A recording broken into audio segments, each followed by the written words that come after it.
하나님께서 오늘도 우리를 사랑하시고 또 축복하심을 믿으시길 바랍니다. 하나님은 우리를 향한 놀라운 계획을 가지고 계십니다. 우리 사람도 계획을 갖고 있잖아요. 앞으로 어떻게 살아야 될지, 어떻게 나가야 될지 계획을 갖고 있는 것처럼 하나님께서도 우리를 위해서 계획을 갖고 계셔요. 그래서 우리는 응답받는 기도, 응답받는 삶을 살기 위해서는 하나님의 계획 안으로 들어가 있어야 돼요. 그래서 그분 안에 있을 때에 하나님의 뜻이 이루어지고 우리의 삶도 형통해지는 놀라운 은혜와 축복 속에 살아가게 되는 것입니다. 왜냐하면 사람은 사실 태어날 때부터 공술의 공수거라고 그러잖아요. 그래서 처음 올 때도 그렇지만 갈 때도 마찬가지예요. 그 정복자 중에서 유명한 그 왕이 있죠. 이 사람이 죽을 때에 자기 무덤에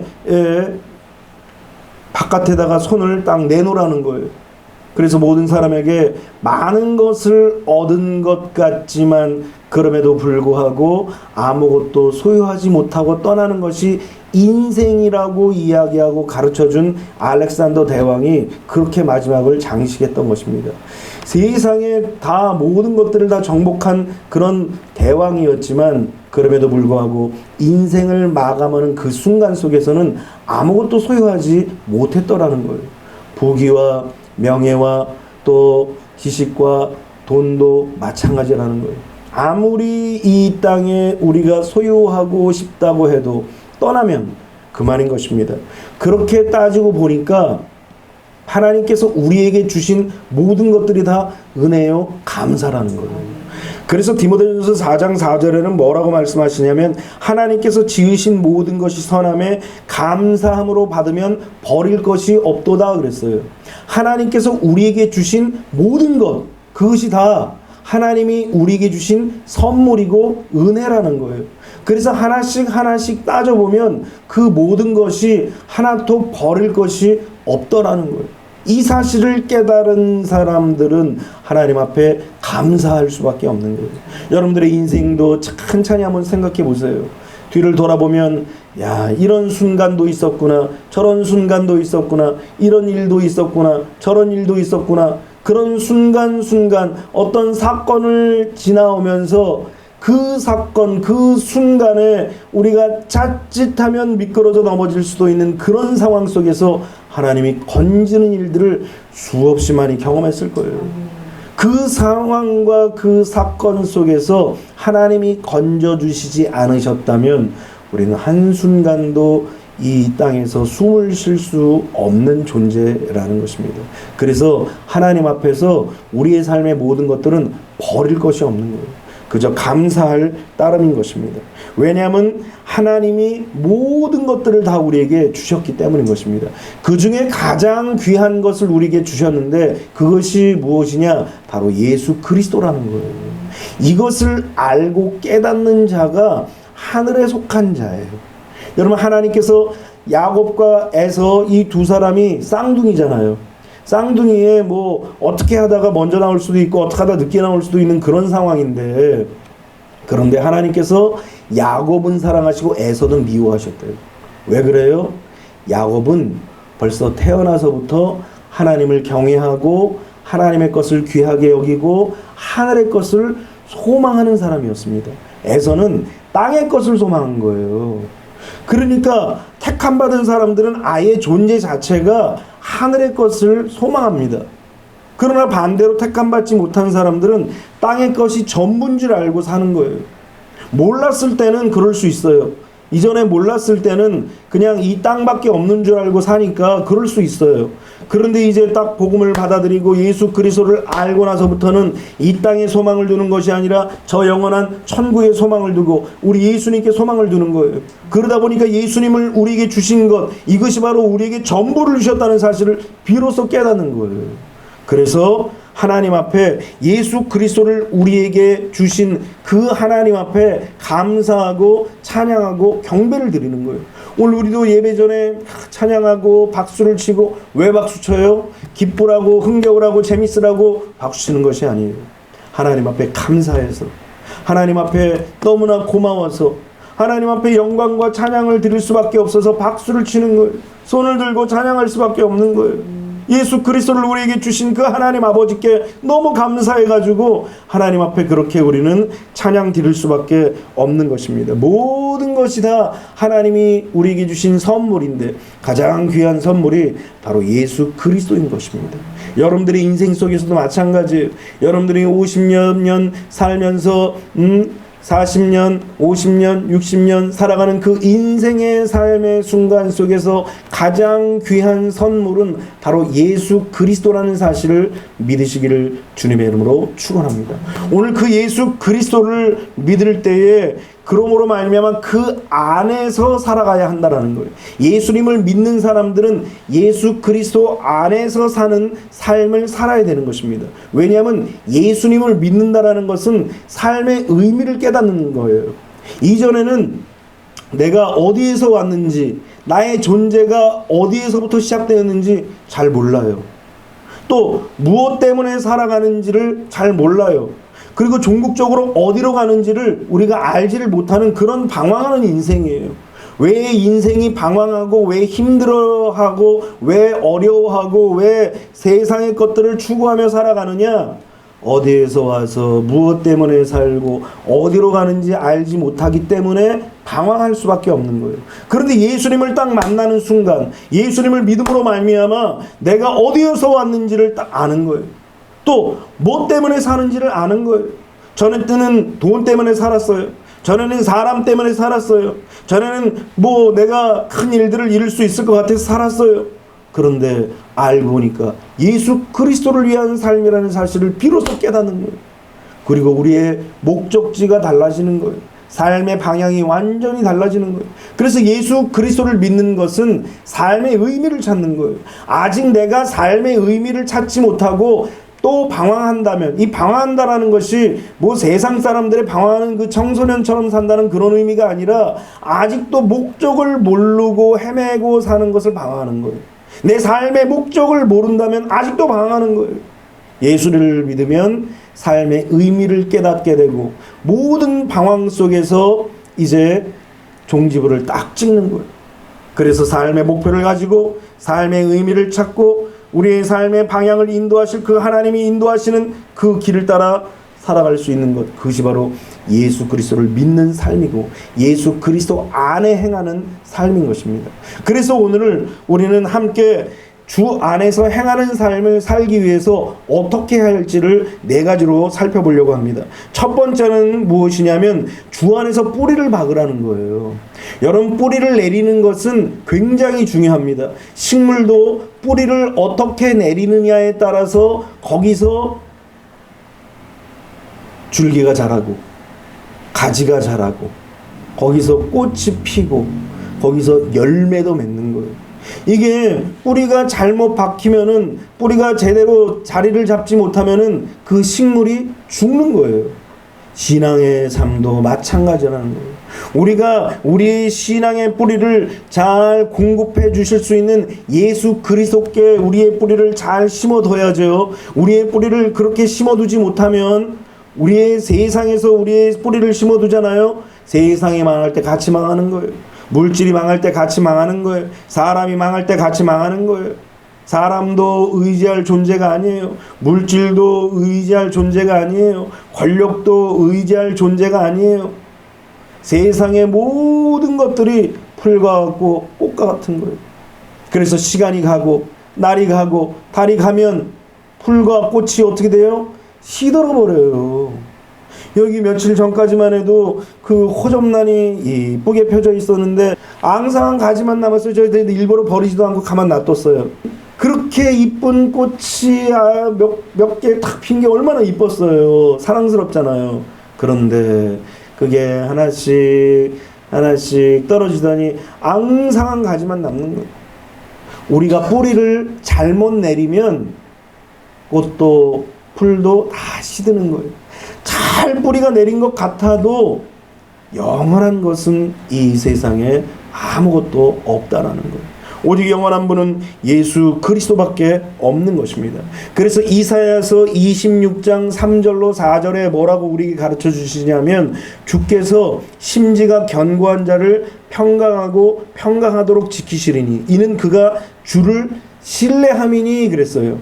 너희는 여호와를 영원히 신뢰하라. 주 여호와는 영원한 반석이심이로다. 무슨 말입니까? 주님이 우리에게 원하시는 것은 우리 심지가 주님께 견고하게 심겨지는 거예요.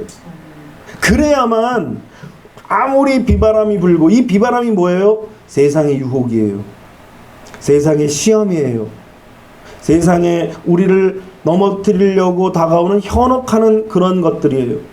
그런 바람이 강하게 불어올지라도 주님께 견고하게 심지를 받고 있는 사람들은 흔들리지 않는 거예요. 그래서 성경은 여호와를 영원히 신뢰하라고 얘기합니다. 영원한 반석이 우리 하나님이시고 우리 예수님이시기 때문에 그 하나님께 우리의 심지를 견고하게 둘 때에 흔들리지 않는 거예요. 이스라엘 백성들이 성경에 보면 계속 넘어집니다. 하나님이 그들을 보호하셨음에도 또 넘어져요. 하나님이 사람을 보내주셨는데도 또 넘어져. 하나님께서 형통하게 해주셨는데 또 넘어져. 하나님께서 번성해 해주셨는데도 또 넘어져요. 왜 넘어집니까? 그 심지를 하나님께 두지 아니하고 물질에 두고 풍요에 두고 편안함에 두니까, 편안함도 사실은 때로는 사라질 때가 있잖아요. 물질도 어려울 때가 있잖아요. 여러 가지 상황이 바뀌어질 때가 있잖아요. 그러다 보니까 시험이 찾아오고 환란이 찾아와서 넘어지는 거예요. 사람의 관계도 마찬가지예요. 사람의 관계가 육신적인 것에 두면은 그 육신적에 둔 그 관계는 반드시 깨어지기 마련이에요. 뭐 주머니 속에 넣고 다니고 싶으면 어떻게 더 사람을 주머니 속에 넣고 다녀요? 그 가머니설이죠. 그러나 그런 마음이라는 거예요. 그런데 그런 가머니설을 쫓아가다 보면 무너지고 넘어지는 거예요. 그것보다도 본질적으로 그 마음 속에서 뿌리를 내려야 되는 거예요. 사람의 관계도 그런데 하나님과의 관계도 마찬가지예요. 아브라함에게 하나님께서 너 땅 줄게, 너 자손 번성하게 해줄게, 너 복의 근원 되게 해줄게, 이런 이야기를 하나님께서 아브라함에게 하시니까 아브라함이 그 이야기를 듣고 탁 솔깃해갖고 따라간 거예요. 어떤 책에 보니까 하나님이 아브라함을 꼬셨다고까지 얘기합니다. 왜냐하면 당장 줄 게 아니거든. 그 축복을 받으려고 25년이나 걸린 거예요.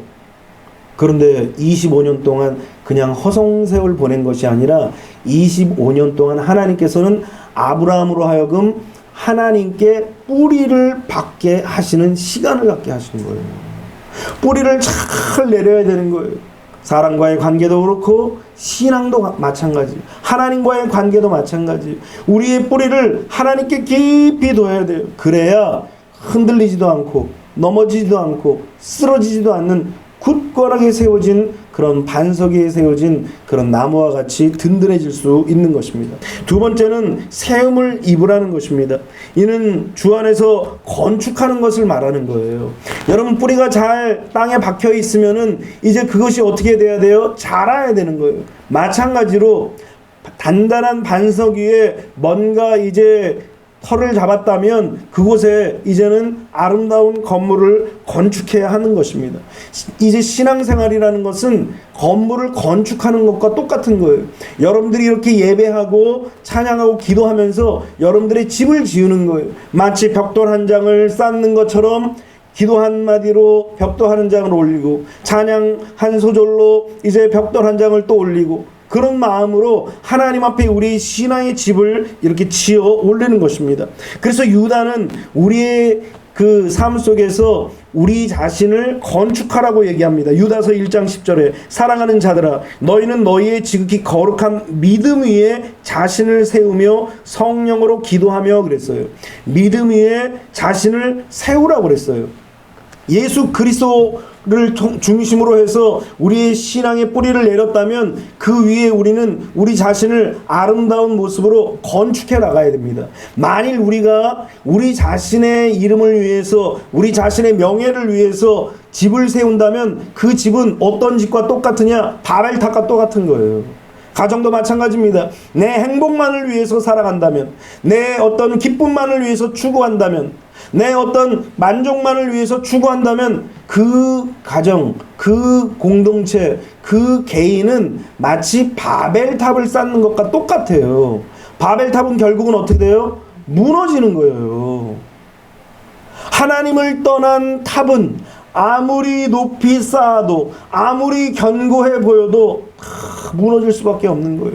그래서 우리가 방금 읽어드린 말씀대로 유다도 거룩한 믿음 위에 자신을 세우라고 우리에게 말씀하시는 거예요. 신앙의 집을 이렇게 우리가 아름답게 건축하되 믿음 위에 지어야 한다는 것입니다. 이것을 베드로 후서 1장 5절로 7절에는 더 구체적으로 말씀하시면서 믿음의 8층 집을 지으라는 거예요. 그럼 어떻게 8층 집을 지어 올라가느냐? 베드로후서 1장 5절로 7절에 보니까 그러므로 너희가 더욱 힘써 너희 믿음의 덕의 지식을, 지식의 절제를, 절제의 인내를, 인내의 경건을, 경건의 형제 우애를, 형제 우애의 사랑을 더하라 그랬어요. 믿음의 8층 집을 딱 지으라는 거예요. 제일 밑바탕이 뭐였죠? 믿음이에요.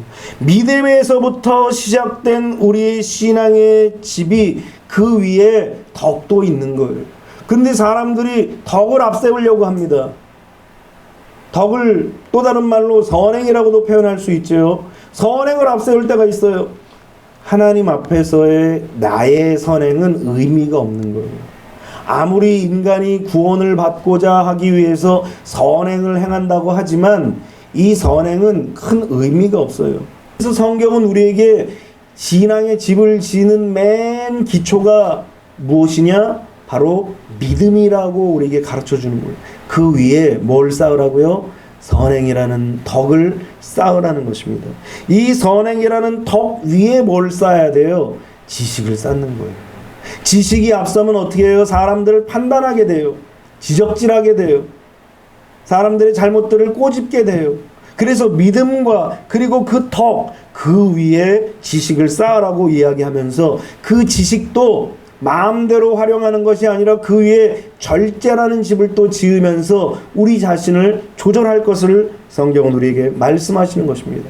그러면서 어떤 집을 지으라고 해요? 인내와 그리고 그 위에 경건 그리고 형제 우애와 사랑의 집을 딱 씌우면서 사랑이라는 펜트하우스를 딱 꼭대기에 세워서 아름다운 집을 만들라는 것입니다.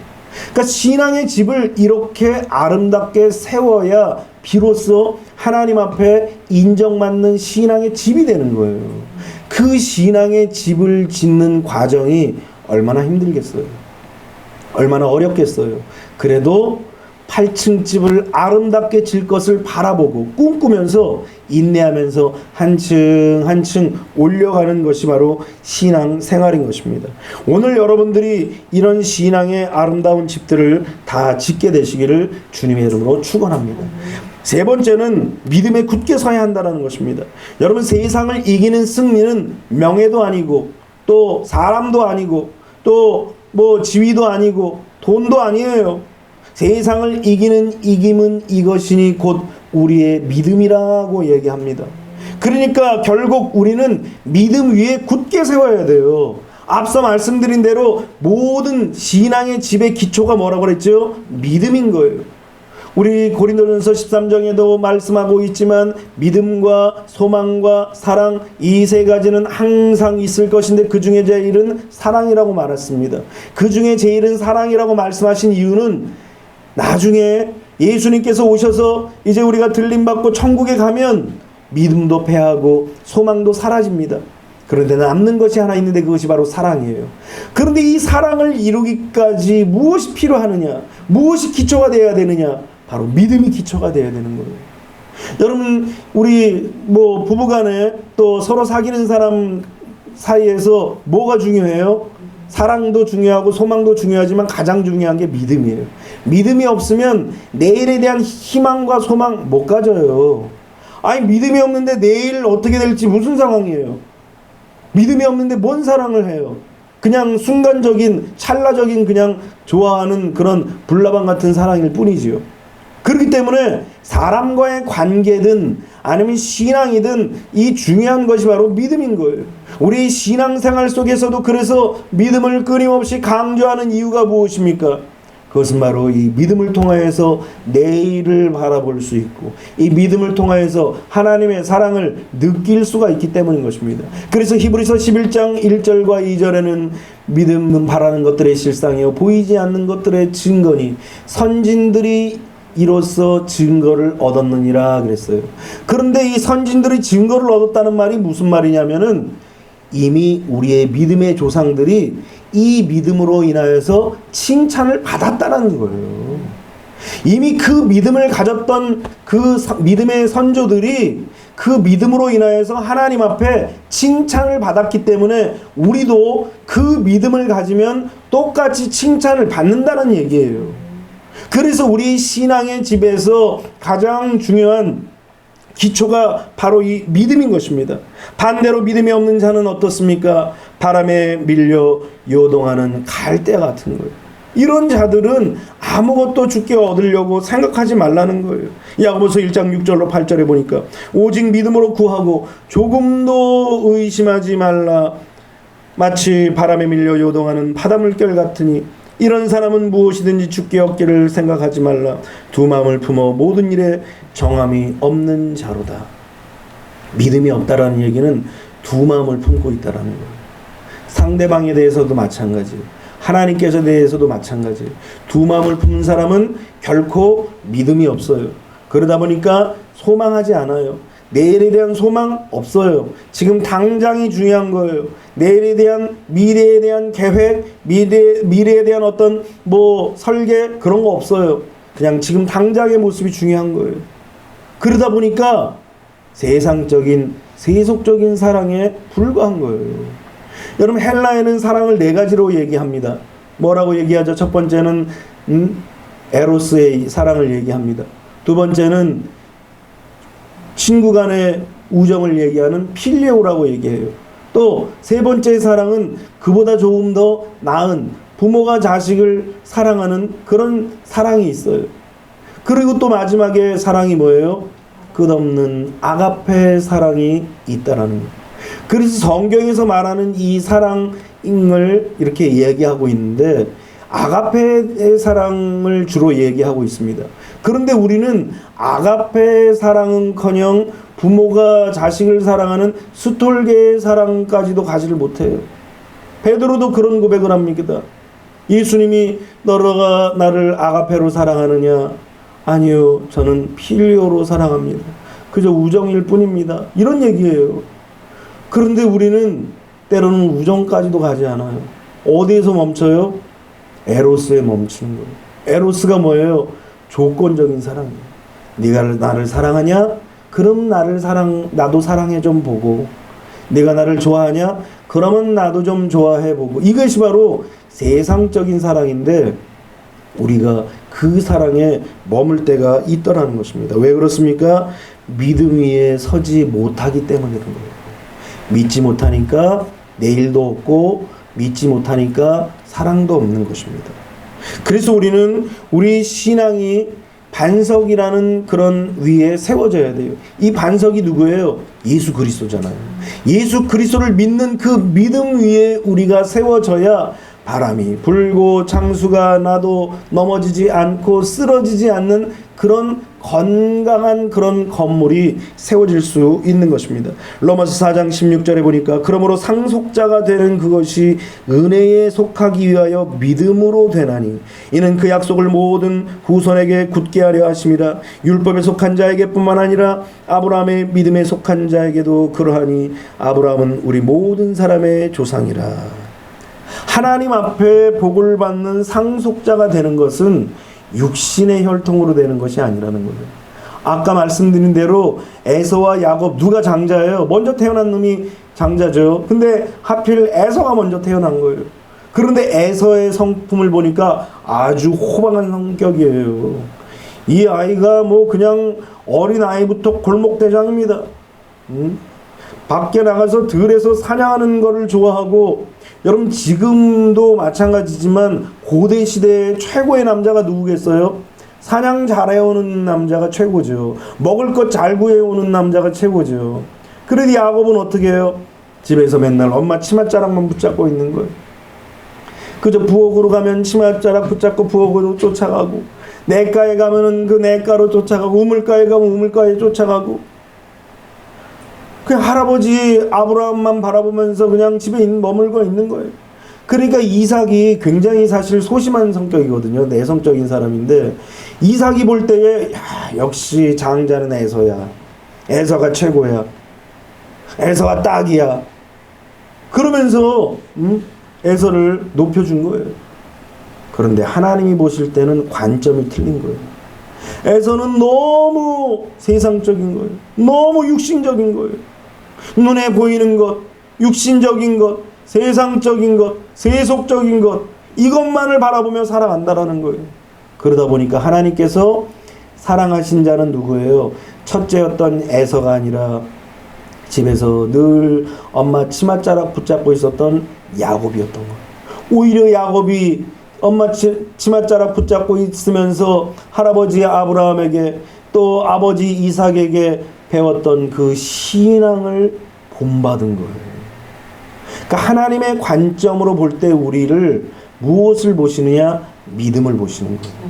여러분들의 외형적인 것들을 보시는 것이 아니라 여러분들 안에 어떤 믿음을 갖고 있느냐, 이것을 우리 주님이 다 보신다라는 거예요. 우리가 예배할 때에, 이렇게 예배 드릴 때 우리는 그냥 앉아있다라고 생각하지만, 우리가 예배 드리는 동안 하나님께서는 우리의 영을 다 감찰하시는 거예요. 우리의 마음을 다 감찰하시는 거예요. 그래서 무엇을 보십니까? 저 인간이 어떤 보석을 차고 왔는가? 저 인간이 어떤 금을 차고 왔는가? 저 금이 99.9%인지 14%인지 뭐 86%인지 그거 따지는 것이 아니에요. 하나님이 보시는 것은 바로 우리의 믿음인 것입니다. 그러므로 오늘 여러분들이 믿음으로 여러분들의 신앙의 집을 잘 지으시기를 주님의 이름으로 축원합니다. 그러면 하나님 나라의 상속자가 되는 거예요. 그러면 아브라함이 받는 그 놀라운 영적인 육적인 축복을 같이 받는 거예요. 무엇보다도 저 영원한 천국을 소유하게 되는 것입니다. 마지막 네 번째로, 주 안에서 행하는 삶은 감사가 넘치는 삶인 것입니다. 여러분들, 믿음이 뿌리라면 감사는 뭐겠어요? 열매인 거예요. 믿음이 분모면 감사는 분자예요. 그러니까 믿음이 있으면 결국 뭐가 나와요? 감사라는 열매가 탁 나오는 거예요. 뿌리가 땅에 잘 박혀져 있으면은 거기서 뭔가 이파리라도 나와요. 꽃이 안 피는 것이라면 이파리로 나오고, 이파리가 나와도 아주 윤기가 나오는 이파리가 나오는 거예요. 결국은 감사라는 그런 결과물이 나온다는 것입니다. 오늘 우리 인생도 마찬가지예요.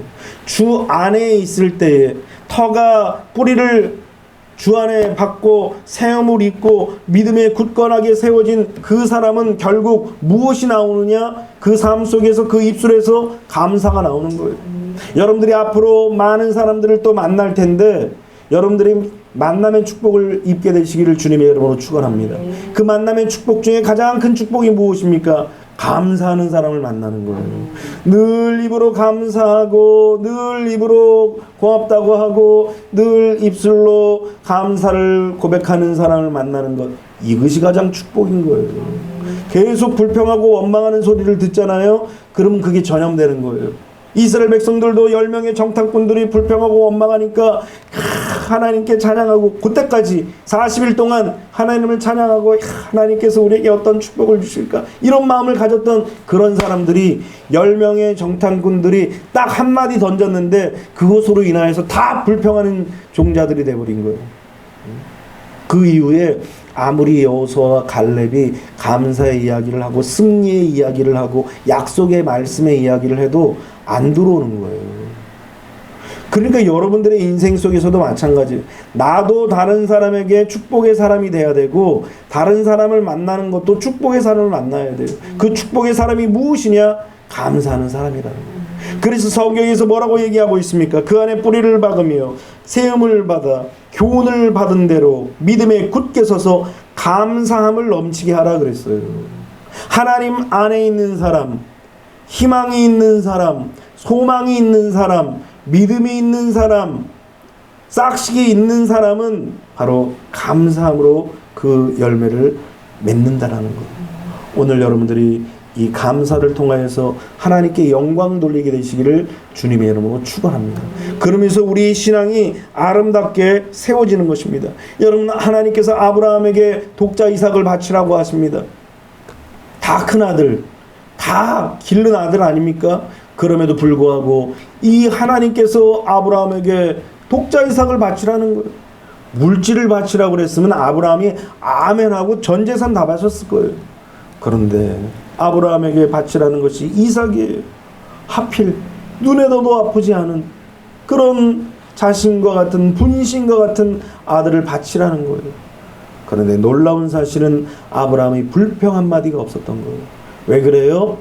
모든 것이 하나님으로부터 왔다는 믿음과 또 확신을 통한 감사의 마음이 있었기 때문인 것입니다.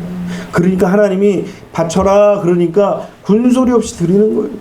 순종하는 거예요. 따라가는 거예요. 사랑하면 따라가는 거예요. 감사하면 순종하는 거예요. 오늘 우리 신앙도 마찬가지로 이와 같아야 한다라는 거예요. 그래서 감사의 삶을 살아갈 때에 비로소 하나님의 놀라운 역사가 우리의 인생 속에 나타나게 되는 것입니다. 이사야서 12장을 한번 찾아보세요. 이사야서 12장. 그날에 내가 말하기를 여호와여 주께서 전에는 내게 노하셨사오나 이제는 주의 진노가 돌아섰고 또 주께서 나를 아니하시오니 내가 주께 감사하겠나이다 할 것이니라. 보라 하나님은 나의 구원이시라. 내가 신뢰하고 두려움이 없으리니 주 여호와는 나의 힘이시며 나의 노래시며 나의 구원이시니라. 그러므로 너희가 기쁨으로 구원의 우물들에서 물을 기리로다. 그날에 너희가 또 말하기를 여호와께 감사하라. 그의 이름을 부르며 그의 행하심을 만국 중에 선포하며 그의 이름이 높다 하라. 여호와를 찬송할 것은 극히 아름다운 일을 하셨음이니 이를 온 땅에 알게 할지어다. 시온의 주민아 소리 높여 부르라. 이스라엘의 거룩하시니가 너희 중에서 크심이니라 할 것이니라. 아멘.